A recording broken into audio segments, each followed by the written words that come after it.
You might not know this guy's name, but you certainly know his drumming. He's played on more albums than any other drummer, as far as I know. I mean, he is phenomenal. Yeah, it's really a treat to have him on the show today. The man, and he's so fun. And, you know, those sunglasses do him right, too. It's just so much fun to be with, like, a sort of a street urchin who's one of the, if not indeed, in the conversation for being the most used and perhaps even the most versatile drummer in the world. Like, what a man. So much fun to be with a guy at that level. Absolutely. You know, I was just taking a look at a magazine the other day, and it was listing the top drummers, and he was up there with John Bonham and Ginger Baker as the top rock drummers of all time. That's just awesome. He's just righteous, and what a fun character. What an awesome guy. Is there anything you do with music that you'd like to tell our audience about? Is there anything out there? Like, you know, you do a little jamming, don't you, Sam? I absolutely play guitar and write music. You know, these days I haven't really published anything recently, but keep your eye out. Keep your eyes and ears open, because you're going to hear some of my own music soon. Yeah, maybe you can actually do some publishing for the music that we're running here on Insanity. Yeah, hell yeah. Let's do it. Let's get that shit done. All right, Let's get back to Kenny. Awesome. Insanity. Dr. Fred Moss. How are you doing, man? Zen Warrior, Sam Morris. What the hell's going on with us tonight? Who are we with? What are we doing? Holy shit. I'm fucking excited. Tonight we are interviewing one of my very good friends, Kenny Aronoff, one of the most well-known, well-received drummers in the entire world, a man who has drummed on 300 million albums sold. What? And been nominated for, 60 Grammys? Is that right, Kenny? Yeah, seriously. Have they even given out 60 Grammys? Oh, yeah, of course. I mean, dude, those numbers are the best of my calculation. You know, when I wrote my book, autobiography, they said, well, we need some taglines to promote it. Well, how many? And then they were talking about stupid stuff like, how many sticks do you think you broke in your lifetime? Like, are you kidding me? I don't fucking know. My God. I know I broke 18 in one show once, but the thing is, so then I started looking. The best I could do is come up with gold, platinum, diamond records, like 1,300 of them.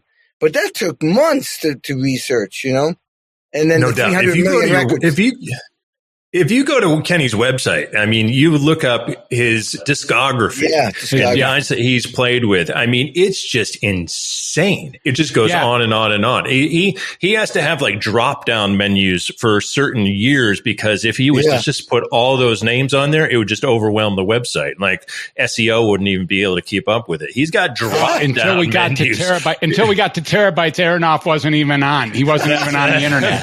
That's right. That's right. I see how that goes. Yeah, and you know, Fred and I often talk about how we don't have that much in common, but then I just realized something that we definitely have in common. There is no doubt in my mind that both Fred and I, at some point in our lives, have been drinking beer in T-shirts and jeans and listening to Kenny Aronoff jam out. They're absolutely 100% that has happened, you know? Growing up different places and different times, but we have been listening. That's right. That's right. Yeah, we did. Yep. Maybe we didn't know. I mean, it's not like Page says, and, you know, it's not like Clapton says, and check out our drummer, Kenny Aronoff. He doesn't quite always go there. That's right. Shit, man. Well, how'd you, well, look what the cat brought in. This is fucking awesome.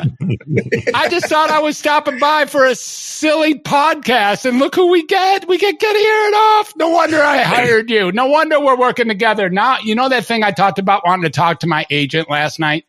Mm-hmm. Now I'm giving my agent some serious cred because you got Kenny Aronoff on our show. You're the best, Sam. Oh, well, you know. Sam's Kenny's connected. That's right. That's right. You know, Kenny, I got a question for you. I'm going to lay this out, but look, you're a man, you're a human, you got your a brother, you're a son, you're a citizen, probably, you might be a ex-felon. You got lots of shit going on.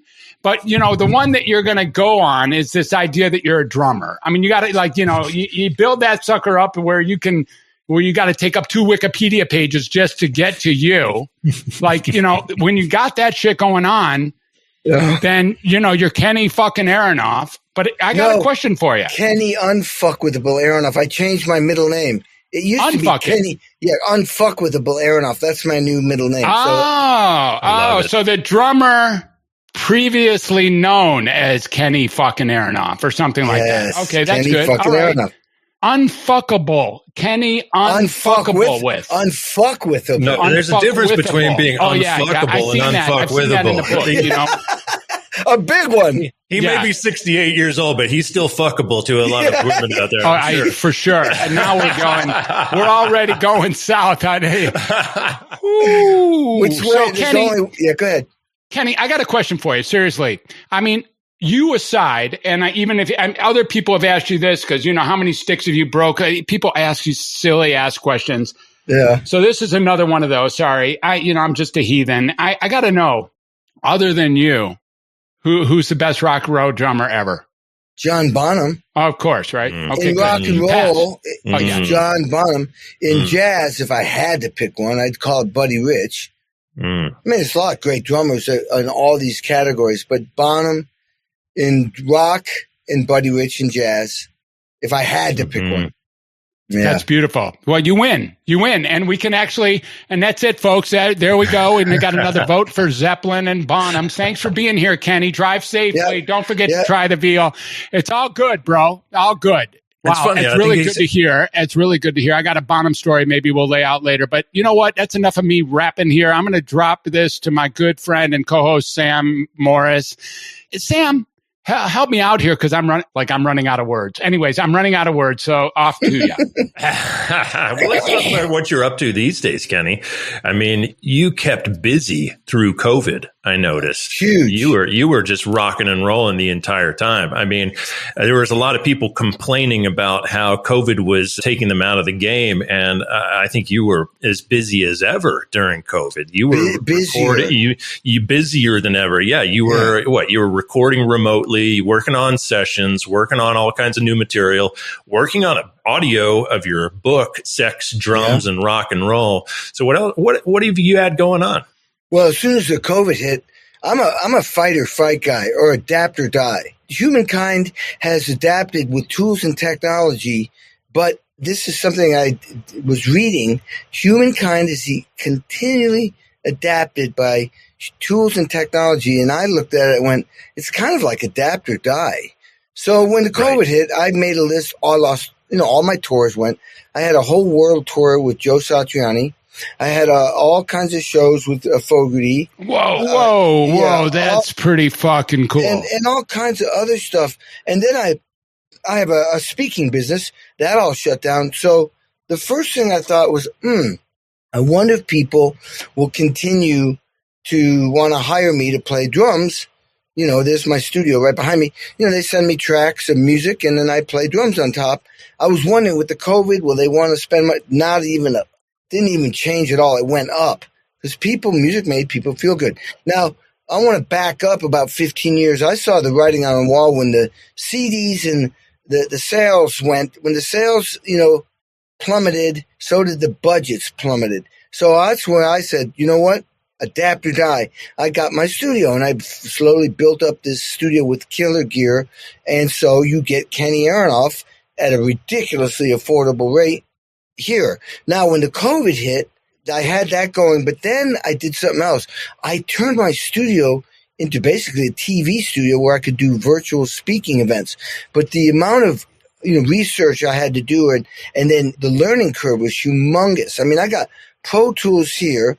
I get so all the mics are on the drums, because when I do my speaking thing, there's two cameras, one in the speaking place and then one at the drum set. I've got a switcher. Let's talk about the visual part. Where I'm standing, where I'm speaking like I am now, but it's in the other room, I can hit a button and the deck will come up on the screen full. But by the way, I hate when you're doing these Zoom things and either the deck is filling the page or your face is filling the page. So I put a big TV monitor behind me so you can see me and the deck all in one. Then I can hit a button, the deck can fill the screen, and I hit another button, and it goes to the camera on the drum set. And behind the drum set is another TV monitor where that That's deck is. High tech shit. Yeah. And you're talking about some high tech shit. Yeah. So now adapt or die, Sam. It's adapt or die. That's all right? this is. Yeah, so no I have a mixer. So from the audio component, headset goes into the mixer. The headset goes into a mixer, somehow goes in the mixer. I get 2 stereo left and right out of this Pro Tools rig here. So all the mics in my studio go into here, and I take a stereo out, goes in the mixer. Then I have backing tracks on another computer that plays music through Digital Performer. That's a left and right out, goes into the mixer. Then my speech opens with this killer movie that's on my website now, 300 million records sold to 100 top best drummers of all time, Rolling Stone. I'm playing with everybody except Santa Claus in this video. And there's an audio component that goes in the mixer. Got to mix that just right so it doesn't crap out in Zoom. I was just going to say, how the hell are you taking all those mic inputs? I mean, we're getting a little technical here. For those who aren't following, we're talking about digital audio workstations and so forth, Pro Tools, Digital Performer. But how are you taking all of that input coming from all of those different sources? Because how many mics did you have on your drums? Do you guys mind if I don't even understand what you're saying, but the day before the test, I study really hard and pass? Is that okay with you? We'll send you the Cliff Notes. All right, thanks. I'm good. Well, then keep going. So you have to tweak the gain structure at every position, coming out of the Pro Tools, coming out of a Digital Performer. Every inch of the way, you're dealing with gain structure, and it took a long time. And then eventually, that all comes out of the mixer, left and right. And you're talking about picking the right cables too. Is it XLR or is it 1/4 inch? Males. This XLR, but then you have to put the gain structure on down, bring the fader up. That all goes out of that mixer, is a left and right that goes into a analog to digital converter. So it's a PreSonus box. So I plug in, and then I come, and oh my God, I got to set that structure so that it comes out and goes digitally into my computer, into Zoom. Wow. All right. And are you your bottom line, for those who are following all the technical speak, bottom line is that takes some badass wizardry to even come up with that idea to be able to adapt like that. So when you're talking about adapt or die, Kenny, something that's always really impressed me about you is you have this level of discipline that is extremely rare. And I know a lot of people in the rock and roll business and just the music business in general, have to have a level of discipline. I think it's something where a lot of people, fans will look at musicians, especially rock musicians, and it will kind of be this anti-discipline kind of perception. But I think exactly the opposite is actually true for true professionals like yourself. And I mean, not only that, but I mean, you actually look half your age. You're 68, you look 34. So how are you keeping up, and what is it? Tell us about this discipline that you've had your entire career. Well, I mean, first of all, when I was in high school, I was on 3 varsity sports by the time I was a sophomore in high school. So it was lacrosse, skiing, and soccer. So, I mean, I was getting my ass kicked by coaches, and I loved it. I mean, I would call myself a rock jock. I had long hair. I was a hippie jock. And so I was born with a massive amount of energy and power. And so I was able to do sports and music at the same time. So I think what happened, I didn't know any of this shit was going on back then. I was just doing what I liked doing. But then later in life, I've seen how that foundation of hard work, self-discipline, and perseverance, teamwork that I learned from a coach saying, "No, Kenny, pass the ball. Get rid of the ball. It's not about you, buddy. It's the team. Get rid of the ball."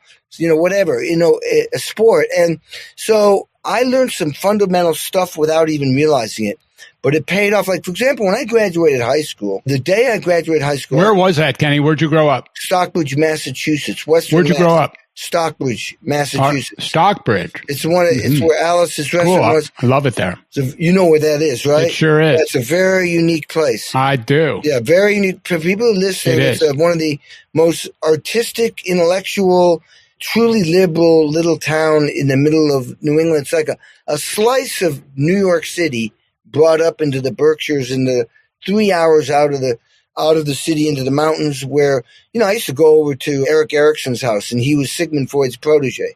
My best friend's dad wrote The Miracle Worker, the Helen Keller story. I remember, and then his buddy who came up from New York had a house, Arthur Penn, the director of Bonnie and Clyde. I remember I was 13 and I was smoking a doobie, and we had my buddy Tommy had a little cottage up there, and we were jamming out, and it was my turn to steal some beers. I go down there and I'm stoned. I grab a few beers, and all of a sudden Mrs. Gibson, Tommy's mom, goes, "Kenny, is that you?" I'm like, "Oh, fuck." I put the beers back, says, "Come in and say hi to everybody."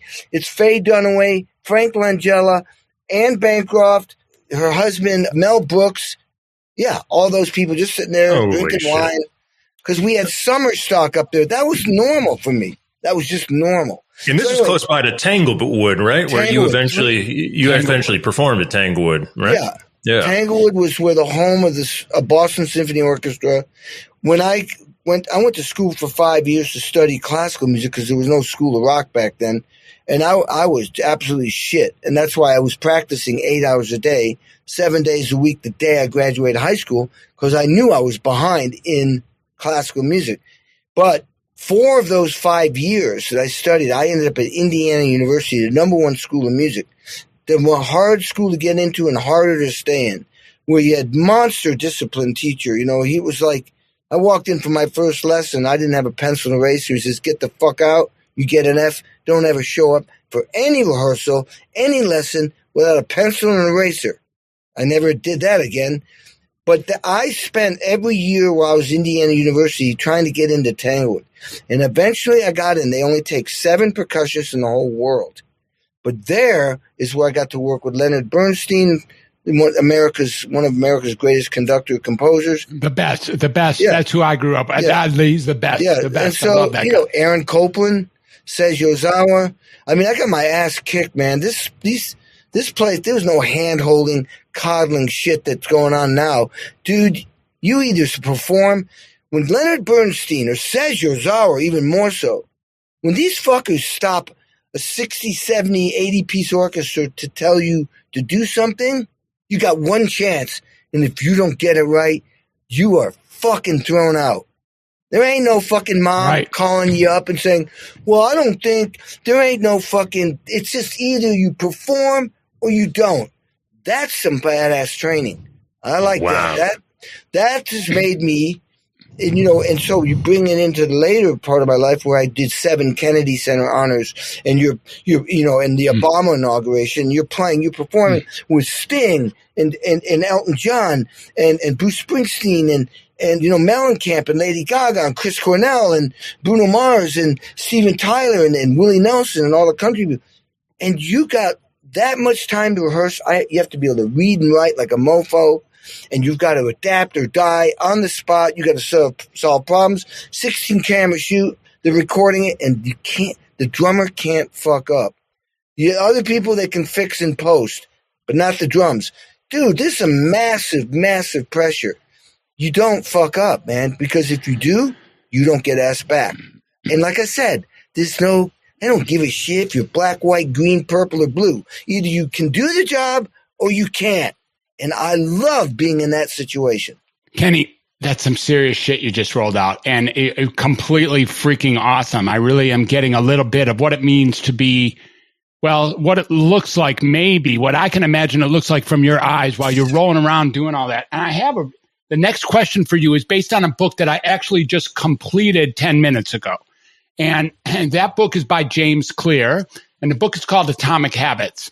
And one thing he speaks about is that when you develop these habits, there is a space for which if you aren't always looking for the next mountain, there'll be a slight dip having developed a new disciplinary habit. Mm-hmm. That there's something about understanding that having developed a habit, you haven't really acquired anything, you haven't really arrived anywhere. There's a steep hill up because, look, Bernstein didn't teach you how to do this shit in COVID. That's you continuing to upgrade. Bernstein doesn't know shit about COVID. Right. And who you were when you were with your master, who you were when you were with, when you're hanging out in Indiana or Tanglewood, who you were isn't the man who got you to be the superstar this last year. There's a continual ongoing slope upward. Can you speak to us about, like, how do you stay, I mean, a skier, a varsity skier, I heard that, but how do you stay in the how do you deal with the diamond slopes? How do you deal with the moguls of what it really means to be a premier, ongoing 68 motherfucking years old rock star of extraordinary proportion? What is that about? Well, it was different at different stages of my life. Right now, I have wisdom. Right now, I see the pattern of the mogul and up. So if I'm going in a mogul, now I'm like, been there, done that. Stay the course, Kenny. I know you may not want to be in that mogul, but you know that mogul, there's the gift right in when you're in that mogul to set you so fucking high up on that mountain. Now, when you're 18, you're like, oh shit, the mogul. Oh, I'm fucking suck. I'm a failure. I suck. I'm a loser. All this shit. But you have to, the people who survive and become big at what they do, persevere through that experience of the mogul. They don't die. They don't give up. They feel like shit, but they stay in the game, and then they start acquiring knowledge where they start, wait a minute. I've been in this mogul 30 times, and every time seems like I come out of it. And then you start going, and you start learning. So if you can get through those tough times and learn from those experiences, and you basically, as they call it, the gift of every experience, you will become a very wise person. And now, in your later years of life, you're going like, seen that, done that. Yeah, okay. It's like a running back in football. I have a line I came up with. It's this. I'll never be as great as I want to be, but I'm willing to spend the rest of my life trying to be as great as I can be. Now, that's a running back in football. He sees the end zone. He spends his whole career trying to get in. Does he get in every time? Fuck no. He may even break his leg one season, but he's focusing on end zone. So when you're going into that mogul, you're like, I'm in the mogul, but man, I'm shooting up there. I'm going up. So while I'm in the mogul, I'm keeping my sights on there. I'm just dealing with the mogul. That's so real. So real. I love it. Lane, go ahead, Sam. Well, I was just going to say, this is something that occurred to me the other day, that until I'm not going to allow myself to complain until I've made sure that all the things that are within my control have been handled. Because what sense does it make to actually complain about your circumstances unless, if there's something right in front of you that you're not actually addressing, that you're not doing, then complaining is idiotic. It's completely idiotic. And there's something that I wanted to just kind of throw in here, reflect back or whatever. It's around sort of the perceived notion of being stuck with something. Say, you know, I know a lot of people, certainly during COVID, have felt stuck and aimless. Like, what do I do now? Oh my God, so many things have changed, but what do I do now? But if you're in the habit, and what you're talking about is the habit of not being complacent. And if you're already in that habit of not being complacent, then you're going to keep moving where someone else might be complacent and then blaming the circumstances, but it's actually because to a certain degree they became complacent when things didn't change that much, you know. And so part of what I'm hearing is, you know, just addressing, being really honest with ourselves and go, okay, is it really my circumstances? Or am I just used to being comfortable? And am I used to not thinking outside of the box?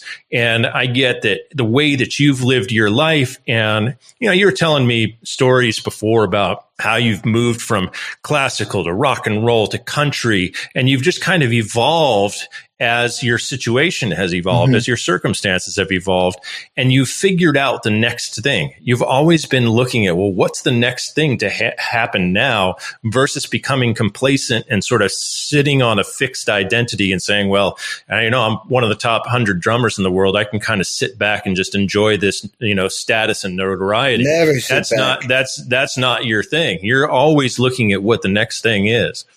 Absolutely. Now, there's a couple of things that you brought up here. First of all, that we're humans. So, I mean, you know, when we're complaining or we go into those those childhood emotions like, oh, I suck, or oh, I'm a loser. That shit is the stuff you do when you're a kid. We're never going to lose those initial reactions to something like the COVID comes off. Man, this sucks, man. Blah, blah, all this negative shit, man. But what you can do as an adult, and what I do is like, oh yeah, that's that human nature that is still in me that when I was a kid. But I recognize it and I go, hey, okay, you recognize it? You're never going to get rid of that. You're triggered. All these things are triggering that little childhood shit. But what we do now, Kenny, is when you start feeling like a loser or you start feeling any of that negative shit, we do this now. I made an agreement with myself. I said, no, Kenny, like you want you go from validation. That's one of the things I work on. You find yourself wanting to get validation. I go, no, we don't do that anymore, Kenny. Self-validation. Honesty, which is what you brought up, Sam. You brought that up. You said it's that thing of being honest. That's the key, man. All the answers are in there. The honesty. Come on, man. Yeah. Just look at if somebody who's listening to this feels like they suck or they're not as good as they should want to be and blah, blah. Hey, man, that's just life. So, first of all, you don't suck. Look, I'm not going to mention somebody. I could tell you somebody. Oh, dude, he was a guest on, he's written 7 books. He was a guest in Metal. And I had dinner with him. And he asked me a couple questions, and then his head dropped down heavy. Went, wow, yeah, I've had some failures, and I've made some big mistakes. And me, I'm looking at this guy like I really look up to the guy. Went, no, dude. It just rolled out of my mouth. There are no failures. There are no mistakes. All they are is events that bring you or brought you to this dinner. So in other words, if you look at it like that, if I go like, you're a fucking piece of shit, you get ill. But if I say, you know what? I really love you. You're a cool dude. You feel good. So if you got to do that to yourself, man, you got to go like, you know, the human child part going, God damn, this is taking too long to get this beat or this thing. The new way of thinking is like, calm down, Kenny. We don't get upset like that. We don't give up anymore. We don't blame ourselves. We don't blame that. Like what you were saying. What we do is we're now in the mogul, as you said it, Doc, and we're just going to stay on this and we're going to get through this. But let's be upbeat about it, and you will persevere, but you'll get there faster because you're up and positive. There is no negative. There's just experiences that get us to the next level. So that's how I got through COVID. Oh my God, I lost a shitload of money, but I did fine. I made it. The thing is, it feels so good. You know, you take one step, then you take another step, take another step. If you do nothing, it's like math. If you do nothing, you get nothing. 0 equals 0. It's like math. If you don't do anything, you're going to get nothing. That's why entitlement sucks. I told my son this. I'll give you 2 bits of advice. You know, as a father should. I said, 1, always think you're on your own. Even though, of course, I got his back. But when you think you're on your own and it's up to you to navigate yourself through this life, this short life, it's up to you. You're not looking for other people. You're doing as much as you can to take care of yourself. The next thing I say is stay healthy because you're on your own. You're on your own. So the more you're capable of taking action and being responsible for yourself, the better your life will be. And you did ask me about health, and I have 8 steps to a healthy life, which I can get into if you want me to. Kenny Aronoff, top 100 drummers of all time, Rolling Stone magazine, top 10 life coaches of all time, Life Coach magazine. It really is guru level brilliance that is just dripping out of that pie hole of yours. I have some questions for you about this because I'm just awestruck. Look, I hang out with I've hung out with some pretty brilliant people who know how to play the game of life and who talk some talk, but this is not that. This is you just delivering from your soul. So I got a question for you. You know, I'm thinking, well, how did this guy pick this up if who he's really doing is being one of the best, you know, just drumming away all day and then technologically and then 3-time varsity athlete and then Stockbridge, and then I saw you shake your head up when I said something about being an ex-felon, but that's a different, we'll have that conversation later.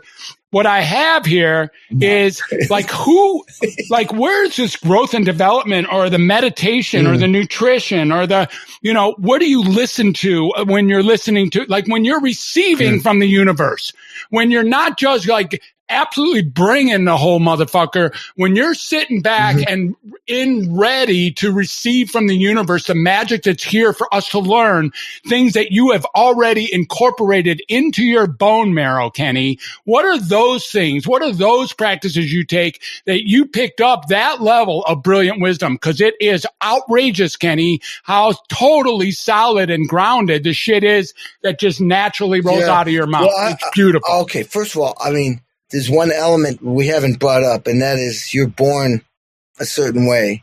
And who the hell knows where I got this makeup to absorb that shit when I hear something and go, oh, or even give a shit to hear it. So you're born with a certain makeup, and I'm like, damn. It's like, I've been in a place where I've worked, I worked with a very, very probably overpriced life coach for a year. And I remember my business manager was saying, God damn, Kenny, you fucking are a sucker for this shit. You're paying way too much to this guy. You better. I said, Debbie, just chill out. You don't think that? I don't think that's expensive. That's ridiculous. But for some reason, I'm trusting myself, and I know myself that if I'm spending that kind of money, dude, I am doing the work 7 days a week for like it was like a year. 7 days a week, no matter where I was putting in, and I did learn a lot, and it did stick. So why did I even get with a life coach? You know what I mean? Obviously something resonated. And the thing is, what I'm saying is I was born to absorb certain things. We all are born with the ability to see certain things. And in this lifetime, I just want to see and experience as much as I can to evolve. I mean, what else is there? I mean, if there's an afterlife, fantastic. I hope I come back like as light. I hope I'm done with the physical shit. I come back as light. If there isn't, so what? Then I got the most value out of this life anyway. It just, so I was born with something, I don't even know what to call it. And so from there, I have absorbed shit. I do know that ever since I was a little kid, I was sort of very aware of untangible things. Like the type of stuff I talk about just resonates with me. So I you know what? I didn't make this fucking car. I'm just driving it. Talk to the manufacturer, my mom and dad, or the God, or whoever you believe in. But I'm just trying to keep the fucker on the road. Tell us about your musical mentors. Awesome. Who are your mentors musically? Who really taught you something? In any kind of way, doesn't have to be drums. Could be music. Okay, yeah. Could be music business. It could be just kind of the overall attitude, sustaining your energy. Like who are your mentors musically? Well, in rock and roll, I mean, you probably know the story. At 10 years old, I was out playing outside, with my brother. There was nothing to watch on TV back then. My mom screams at us to come in the house. And we think, oh, shit, we're in trouble, which usually was the case. We get in there, and she's pointing to this black and white RCA TV set we had with the rabbit ears and the tinfoil. Ed Sullivan. Yeah. And there's 4 guys on TV. Ed Sullivan. It's like they got long hair. I'm like, whoa, that's cool. And they got, suits and electric guitars. And, lead singer goes, she loves you. Yeah, yeah, yeah. And I'm like, what the fuck? And I'm like, I'm bouncing off the wall. So it resonated with me. I don't know who they are. I don't know where they're from. All I know is I want to do that. So I go, Mom, who are they? She said, they're the Beatles. Well, I want to be in the Beatles. Call them up. I want to play in that band. And so they resonated, and I was just like, goo. I mean, I'd never felt anything like that before, and I was only 10. And so the Beatles, I would like to say, were mentors to me, because then it was like I was living and breathing. I mean, the cool story is 50 fucking years later, I get called to do this CBS special called The Night That Changed America. And I'm in the house band that's honoring the Beatles for the Ed Sullivan Show. And I get to play with Paul McCartney and Ringo Starr. No shit. So 50 years later, I'm playing with my heroes. My head's going cuckoo. I'm like, this is ridiculous. I'm going to get to use this in an interview someday. But then I got to play with Stevie Wonder, who was also a mentor. Stevie Wonder. Oh my God. And then, Jeff Lynne from the ELO, and then Joe Walsh from the Eagles, Dave Grohl, and all these other people. But from the James Gang, man. Fuck, that's James Gang. That Eagles is that's late in the career. Exactly, James Gang. Anything he does is spectacular. So the thing is that Ringo, when I got done playing with all these bands and it's 30 minutes left in the show, I'd go out to look for my wife in this arena in LA, and oh my God, there's these elite seats. So it's like, this Tom Hanks, so I did that thing you do, so we knew each other real well. Tom Hanks, his wife, Ringo, his wife, Paul McCartney, his girlfriend, George Harrison's widow, John Lennon's widow, Yoko, Tom Cruise, Sean Penn, and Johnny Depp. And they're all there, and I'm like, oh my God. And they're all acknowledging me, but Ringo's going, bravo, Mr. Aronoff, great job, Kenny. That was spectacular. Now, I played the Grammys with him the night before, so I'd met him, but never did I have this moment. So I'm like been beaten up from playing, so I'm very humble.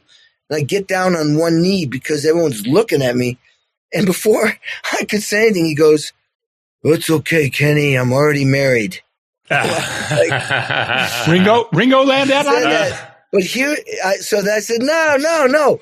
And this is what rolled out of me. The reason why I was taking my time, because I thought, this is corny, but I said, fuck it. This is how I feel. I went, you're the reason why I play the drums. And you're the reason why I play rock and roll. And you and the Beatles has set me on a course at age 10 that I've been on ever since. Wow. And I got up and I walked away and I started thinking, you know what? In order to be really, really, really good at something, you got to love it. It's got to be your soul. It's got to be your truth. It's got to be your purpose. It's got to be your essence. And that's what happened when I saw the Beatles. So they were my mentor. That's why I said them. They were the first mentor to me because holy shit, look how long that lasted. That lasted that long. They made me realize what my purpose in life is before I even knew what those words meant. They just was, and here's a crucial thing. So I went through all that college and all that classical training because there was no school rock. I get into Jerusalem Symphony Orchestra when I graduated. And everyone's like, oh my God, you did it. You went from shit to Shinola. You did it, Kenny. Bravo. And I turned it down.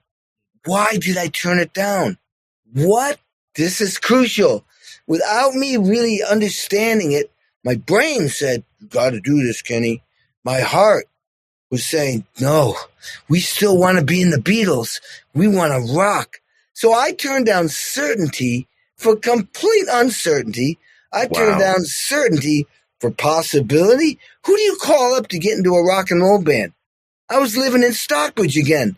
I moved back home. I was practicing 8 hours a day, studying drum set with somebody in New York, drum set with somebody in Boston, moved to Indiana. Everyone's like, what are you going to do in Indiana? Well, the business model was we had a band. One of the dads invested $30,000, truck, lights, PA, equipment. We were going to write songs, get a record deal. Then we go on tour and we're on the radio like the Beatles. 3 years we struck out, 27. I'm like, fuck, man, when is this going to happen? So I'm going to go to New York. I figured I knew more people there. And my parents are 3 hours away. So I'm having lunch with this singer-songwriter and she goes, hey man, do you know this guy? Have you heard of this guy? He lives in town. He's on this new network called MTV and he makes records and yeah, I've seen his videos. He's all right, yeah. And, and he's on making records and he just got off tour with Kiss and he fired his drummer last night. I went, ding, ding, ding, ding, ding. Oh my God. Radio? Touring? TV? Holy shit. I go running out to a payphone, call up the guitar player. He says, well, I'll call you in a couple of weeks. Calls me in a couple of weeks. Long story short, I audition. And after I only plays 2 songs and I'm like, oh God, this is it. This is it. I got to get this. The guitar player goes upstairs, talks to the boss, comes down and goes, shakes my hand, smiles, goes, welcome to hell. I'm like, what the fuck does that mean? Okay, 5 weeks later, I'm in LA. making a record at Cherokee Studios, one of the big studios in LA. And in 2 days, I'm fired. What the fuck? I played with Leonard Bernstein. How can you fire me? That didn't have shit to do with getting a song on the radio to be a hit. Bernstein didn't, I mean, what I learned from him, but the producer wanted to get this record done fast. You got to get the drums first. I had no experience playing drums in a recession. The North Star is to get it on the radio. See, to be great at something, it's all about me. To be really great and have a career, it's about we. Mm-hmm. And I didn't know the we. Mm-hmm. I didn't know teamwork at all. Mm. I had to that. And clearly not a failure. It's clearly not an event that's a failure. This is another stepping stone on the way. Exactly in the right place for you. Yeah, that was listen, so that guy ended up being John Mellencamp. So yeah, I heard of him. Yeah, when John told me to go home, a very pivotal moment. What came out of my mouth was the most crucial, life-changing moment. He said, "You go home." I went, "No fucking way." Ah, yes. And the band was like, they were like, "Oh, this is going to be a fist fight." And so then I'm scrambling. This is the adapt or die. I didn't know any of this shit. I can now look back and go, "Oh my God." That's why I say it's in my DNA, I think. You're born with some of this shit. So I go, well, because I felt like a loser. I felt like embarrassed. I'm not going home. Holy shit. I can't go home. I can't live with myself. So I said, well, look, am I still your drummer or what?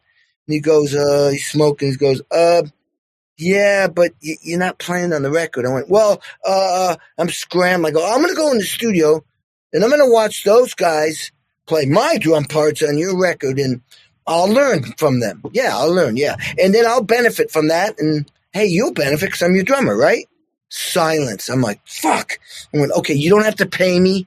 I'll sleep on the couch. And he went, cool. I stayed there. And that was the beginning of holy fuck. I had to learn how to serve him, his music, the producer, the other musicians. All of a sudden, it was pivoting from me to we and starting to understand, wow, holy shit. It's not about me. And that band, John was no hand-holding, coddling dude. It was, he said in my book, he said, yeah, I respected Kenny for saying no to me. He didn't tell me that. That's amazing. Yeah. That's an amazing story. So Mellencamp, if I recall, has Indiana roots. Was that, he's an Indiana boy right from the beginning, yeah? Absolutely. Yep. Was that where this was, or were you already out of Bloomington? No, were you already rolling? I was in Bloomington because that's where that band I had was based out of, and I was going to move there, and then I just stayed once I got the gig. And it was a tough road. And then, then 2 years later, I vowed I'd make a record. I'm not leaving this band till I make a record and redeem myself. And the next record was the hardest record I've ever made in my life. And John, literally a week before the record, he passes us in the dark on a Harley at 80 miles an hour, no helmet. Fucking dog jumps out, hits the bike. All I see is sparks and an explosion. The bike went down. He got on top of the bike while it's spinning and somehow miraculously pushed off right before the bike hit a tree. Because we slammed on our brakes and we're looking and he's limping. He's in shock across the road. Anyway, so that happened. He's going through a divorce, and the biggest thing that I didn't know about back then, he was about to lose his record deal. So he's screaming at us for creative ideas and innovative ideas to get these songs on the radio. And so I walk in one day, and it's not a fun record at all. It was like 9 weeks of hell. That's the welcome to hell part. So I walk in one day, and the co-producer's got this metal box. I go, hey, Don, what's that? He goes, oh, it's a Lin 1 drum machine. I'm like, drum machine? Those replace drummers. I'm like, what? What's going on?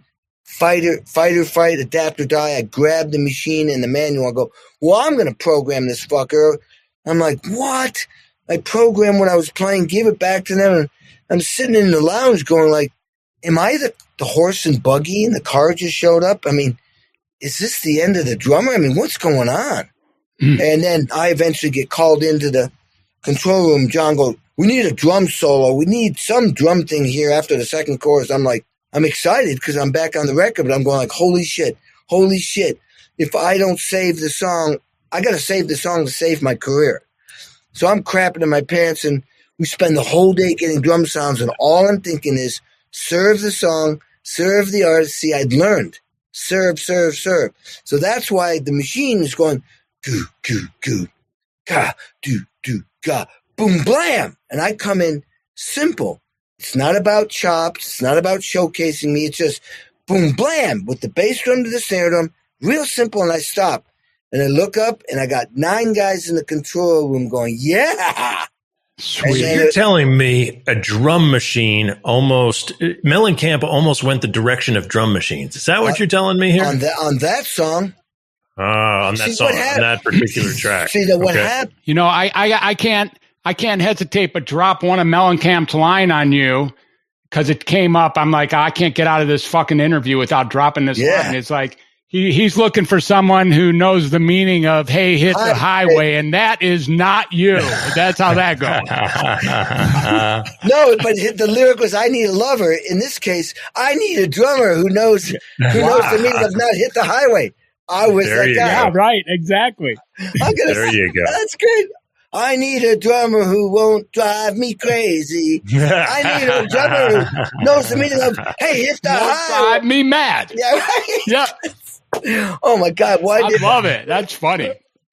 That's fucking. That's really great. Nice one, Fred. That was right on point. Thank you. Dude. Well played. Well played. Yeah. Well, thanks for setting me up with your stories. I totally appreciate it. And there was some other mentor. I'll tell you the next big mentor you appreciate, and I won't dwell on it, and I won't tell a big story, but it was Hendrix. You know, you're listening to the Beatles and the Stones and all this top 40, and all of a sudden, Purple Haze came out. Talk to me. It was like, whoa. He was like scary, but not. He was such a lovable guy. So, you know, let me, excuse me for interrupting you because you are music when you speak, but I got to tell you, when you speak to that exact experience, I was in London a couple of years ago and saw the space where Purple Haze, where he died, and Purple Haze that's around that home now. And when you bring up that name, and when Purple Haze hit the world, that day, it's like, whoa, slow down. You're in church now. You know, there's something you're almost not allowed to say that, and at least stop for a second, take off your hat, and recognize the impact that song had on the world's music and then the whole world scene, and who that man was. 27 years young. So bring it, but I just wanted to pay honor.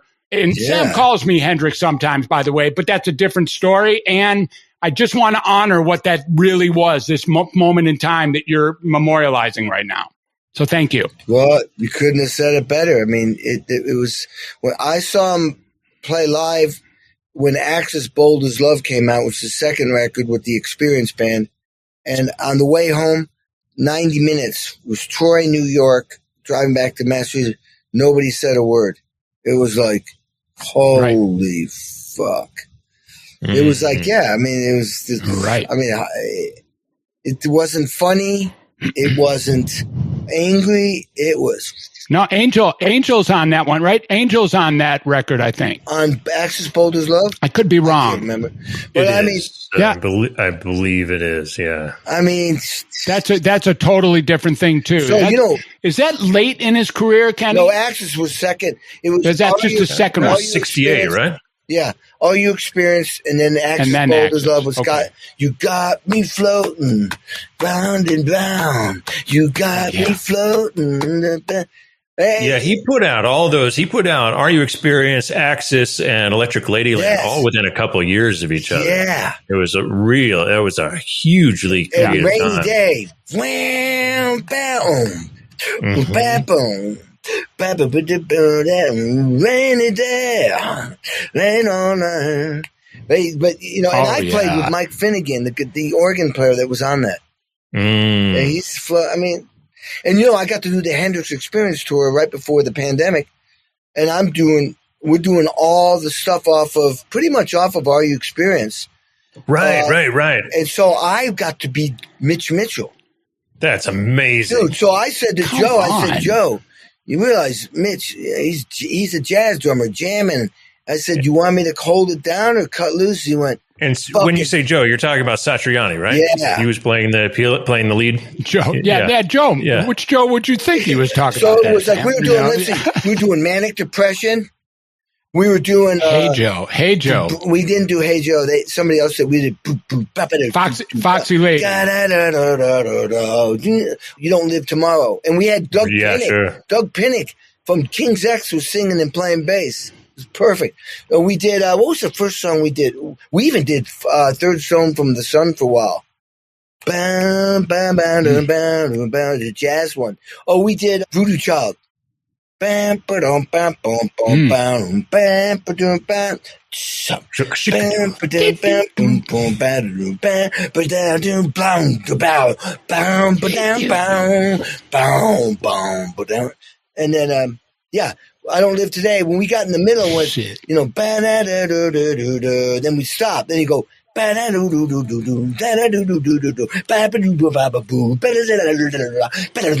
was a drum solo on top of his shit. It got so out there. Oh, yeah.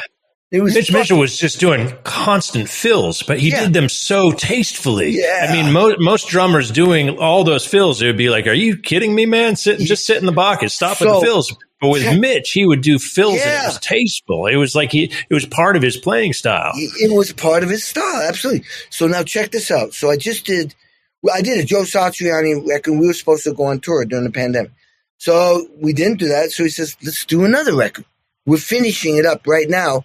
And I play, he sends me really thick guitar tracks and there's the programmed drums. And so I start from there. And basically what I'm saying is he wanted me, it seemed like I started to realize he wanted me to play a little bit like I was playing on that tour, which is way busy. And there's one song, I'm playing so many fills, and I thought, there's no way. And Joe says, yeah, that's what I want. I'm like, whoa, I would have gotten fired in about 99% of any gig if I played like that in any gig. But the wild thing is, through most of the song, I'm just like, it's this real R&B song. And then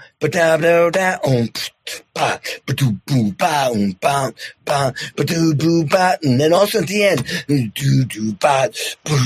maybe it's faster. I mean, I'm just feeling all over the place. I'm like, that's wrong. And Joe goes, no, that's right. I love it. I love it.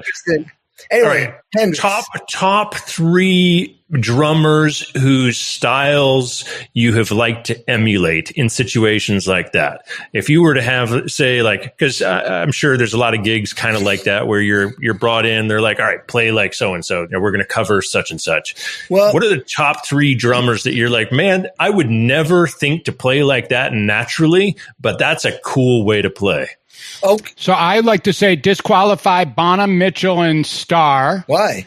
Because we've already given them three, and we know we could put one or two or three of them there. The thing is, okay, the guys I go to where I go like, this sounds like I should do this. Keith Moon, Bonham, Ringo Starr, Mitch Mitchell, definitely, and Ginger Baker. Ginger Baker. I was going to say Ginger Baker. Yeah. That's so sweet. And speaking of Ginger Baker, I heard, because for the listeners, I blew off our first effort here. I heard that night, by the time I was ready to talk to you, that you were prepping up for In the Presence of the Lord. What the hell?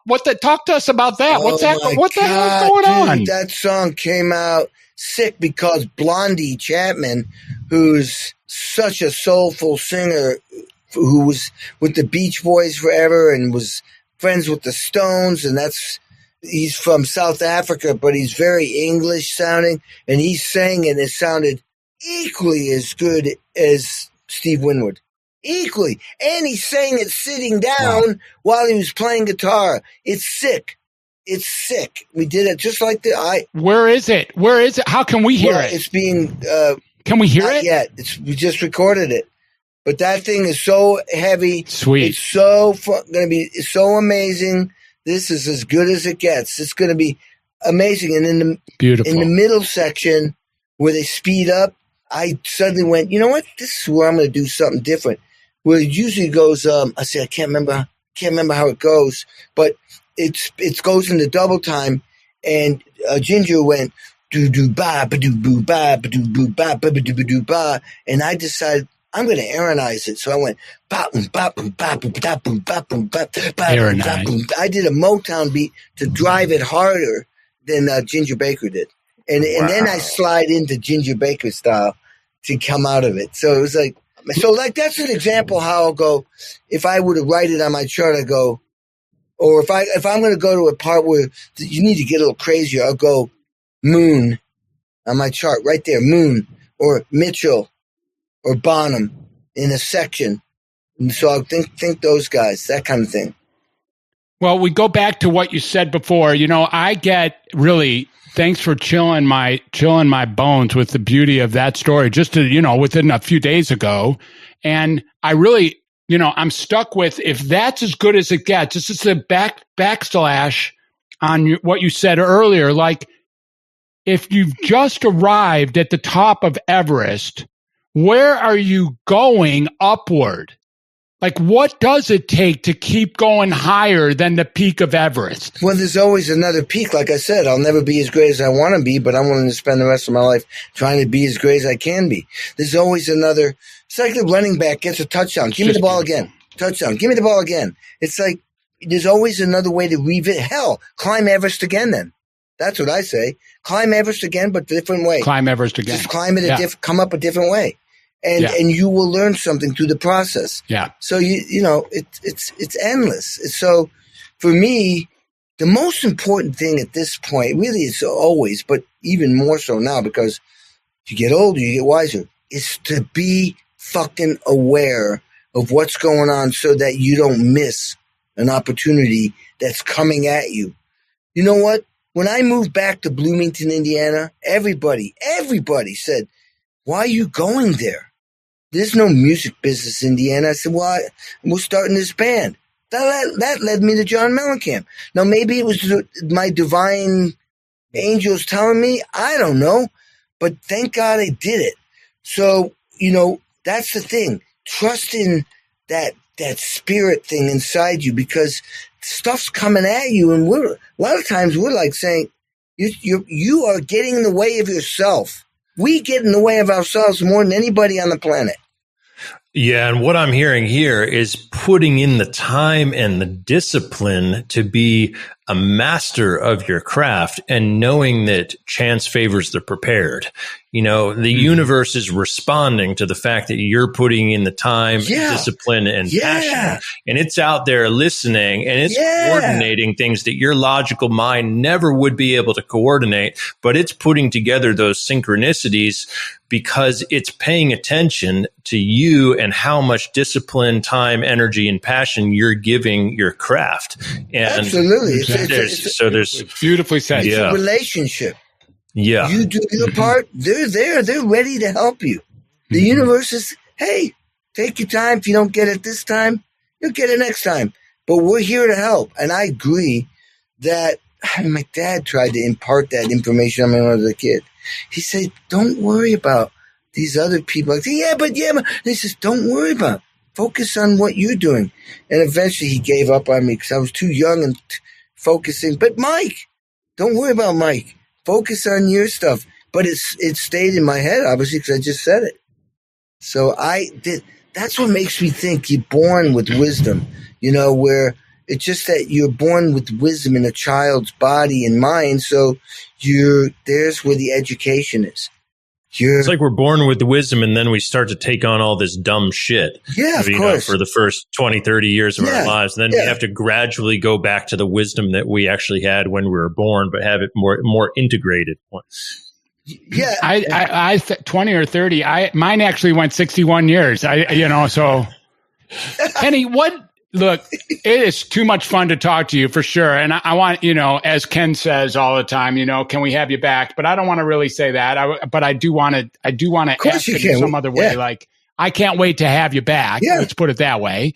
And I want to know, it really is easy to find you. All you have to do is like wiki you. All you have to do is like Google, you probably put in ARA and then it fills it in for you. And so I need to know, like, is there anything you want to tell our listeners or our viewers about how they can follow, learn about you, be with you, listen to you, etc. Well, I mean, I do social media. I don't post enough, but I do post. On Instagram, it's Kenny Aronoff. Twitter, it's Aronoff Official. On Facebook, don't even ask me to add you as a friend because I tapped out 15 years ago. People go, why haven't you added me? I'm like, because there's about 2,000 people that are saying the same thing. What am I going to do? Drop, It's called a fan page. It's called a fan page. Exactly. I have a fan page. Follow the fan page. And then I have LinkedIn. But then you go to my website, www.kennyaronoff. That's where people ask me they can go on that page and send me an email. And if they want me to record drums for them, they reach me there. I've got a book, like you mentioned, Sex, Drums, Rock and Roll. And the book is right underneath this computer. There it is. See? It's me. Nice. And I just did an audio version, which is funny because they stupidly thought to do it without me. And I went, what? And I had told the publisher, I can't wait to do my audiobook. I'm got to do it. And they stupidly thought that let's have somebody else. Like, people really want to hear some other guy.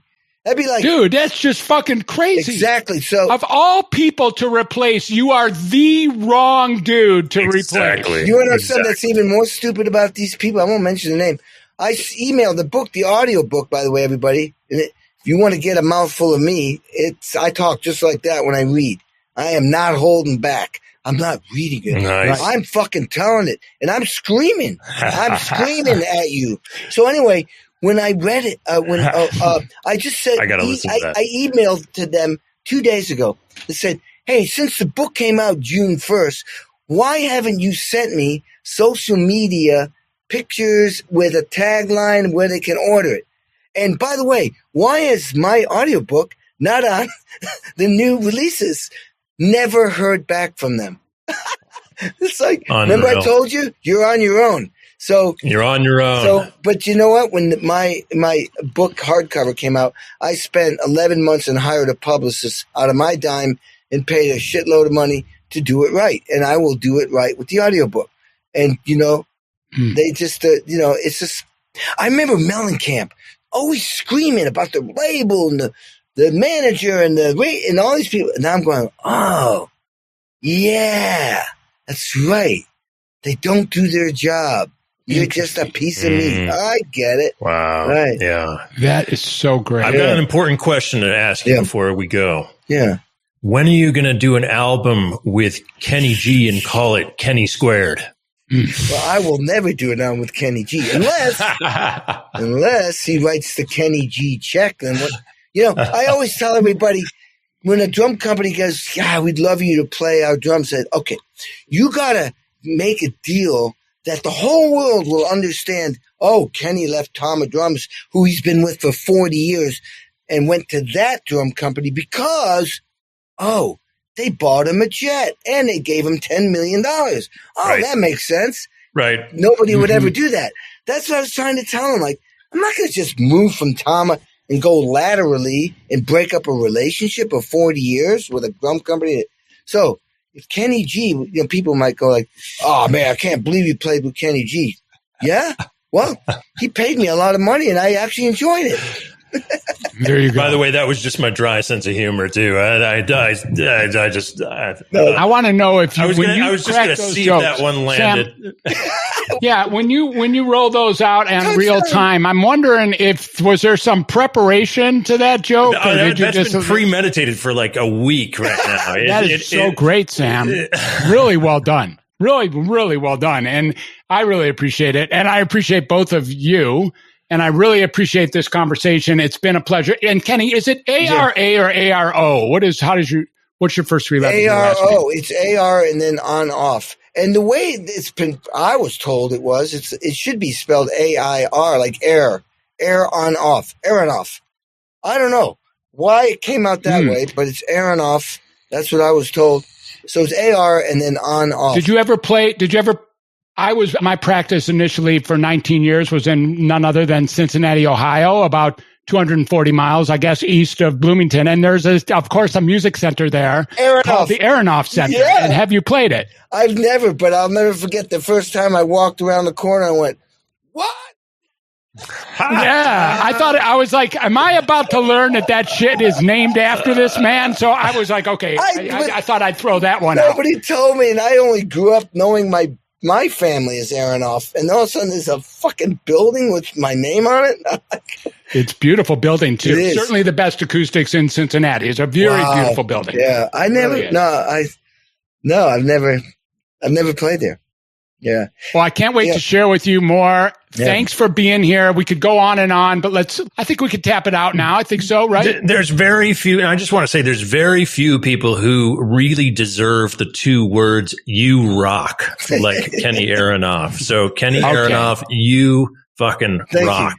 Awesome. Thank you so much for being with us. Thank you, Kenny. Thank you, Sam. Beautiful, beautiful. I had a wonderful time. Great energy with everybody. And Sam, you're like one of my dearest friends. I like this. Yeah. The we and the me. Fred, so nice to meet you. You and I probably could ignite an entire city with electricity, and Sam would be there controlling it with his cool. He's got Sam sports a pretty nice Stratocaster, man. He can roll that shit. He's pretty good. At the beginning of the pandemic, and I'll let you guys go, I kept saying, Sam, I'm coming up. And then I got so friggin' busy because I took on shit just turning my studio into a virtual studio, and then the recordings, and then the audiobook, and then it just got crazy. I never had time. I literally would come here and leave like I will tonight at 2 a.m. I'll leave at 2 a.m. and I come. You're gonna be killing it. You're gonna be just as vital when you're 98 years old as you are right now at 68. 118. Yeah, I'm not too worried about it, bro. Yeah. I mean, you're. All right, you guys, man. It will happen when it happens. Yeah. So thanks for inviting me, and I'll see you guys on Metal. You gonna be on Metal tomorrow? We'll be there. I might get there at 10:30, but I got these builders that are coming and knocking shit at 9, so I'll coffee up and I'll have these glasses on so you won't see the bloodshot eyes. All right. Love you, Kenny. You rock, Kenny, indeed. Peace, brother. Love you. Bye Later. For now. Kenny Unfuckwithable Aronoff. Yeah, he needs a drummer who won't drive him crazy. What about this relationship with Mellencamp and everyone? The man is just all over the place, and yet he's one of the most organized people, one of the most amazingly disciplined artists I've ever even considered running into. I have no idea. I mean, I was serious when I was like, this guy is one of the best life coaches, not just drummers, but life coaches. The dude just knows how to organize his thinking and his passion and get shit done. And boy, what a powerful dude. Yeah. And he's 68 years old and going stronger than ever. Most of the people who are his peers have burnt out by now. It's like he's just getting going. Yeah. It's really a great show, and thanks for, I think the back and forth that we had with him was just entertaining. I can't wait to watch it and watch it again. And, I wonder if our listeners, if they found that this show was even marginally as entertaining as we did. If I was them, I think I would at least like the thing and maybe even comment and perhaps even subscribe to our show, The Insanity Show, yeah? Absolutely. You know what to do. Like, comment, and subscribe. Let's get this Insanity Show off like a rocket so we can interview more amazing folks. I was going to say like Kenny Aronoff, but there is no one like Kenny Aronoff out there. We'll interview people for which there is no one like. How about that? There you go. That's what we'll do. All right. Cool. Catch you on the flip side, Sam. Great to be with you. Likewise.